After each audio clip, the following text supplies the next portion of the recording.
Today, we're in the DIY flow hood with 3-layered manure-based super bags. We have white Milo on the left, and we have red Rockin' Milo on the right. What we're gonna be doing is using these bags and knocking up some beautiful lion's mane. 3-layered super bags have been around for a long time with us. It's actually what we built our entire company on. And the really cool thing is, not only are the plastic biodegradable on all the bags that we carry, but having 3 layers, whether it's rye berries, millet, oats, popcorn, whatever it may be, followed by straw and manure super mix, helps to create its own self-sustaining environment in almost any condition. All we have to do for our larger bags are knock them up with 3 to 5 cc's of our gourmet culture.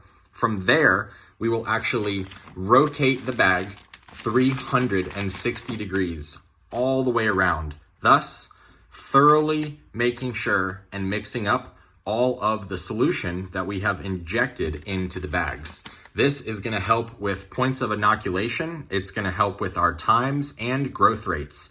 The more coverage that we can get starting out, the better will be long-term. Now that we have our solution inside of both of the bags and we've done our rotations, all we have to do is lift up the top of the bag like so. We'll grab the gussets on each side, and we're gonna start out with the opposite side. So we'll grab here and then we'll grab the back one. And we're actually just going to pull out, letting air in through the 5-micron filter patch.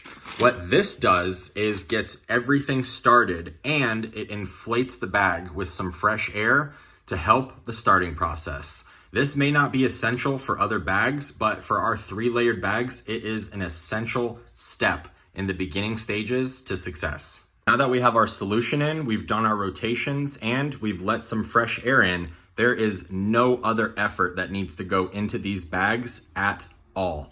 We're gonna put them in a closet, we're gonna put them in a tent, and it can either have ambient light or no light at all. We do wanna make sure that everything can breathe, so we aren't gonna put it in a box, we're not gonna put it inside of a storage container, and if we do put it inside of a tent, we just need to make sure that we have a fan that's running or some fresh air.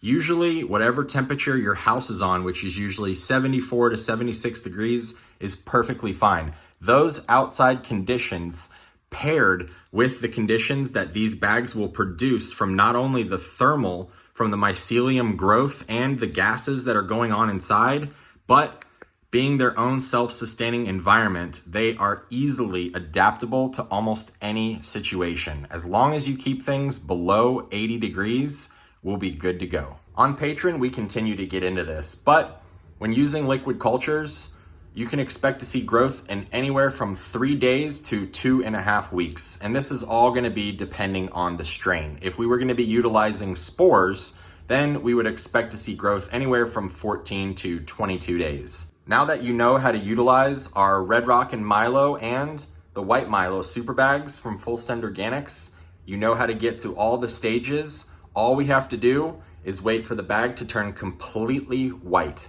From there, we'll chop the top off about 3 inches above the 5-micron filter patch so the bag can still breathe.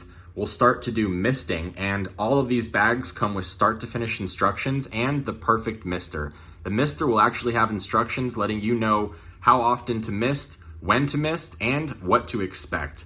Once we start to see little white mounds, pins that are starting to form, we'll then start to open up the bag every single day, and we'll mist every other day. From there, you let Mother Nature take its course and enjoy your mushrooms that you've grown yourself at home. We show recipes, we'll take you on a step-by-step adventure, and so much more. Much love, happy growing, and we'll see you in the next one.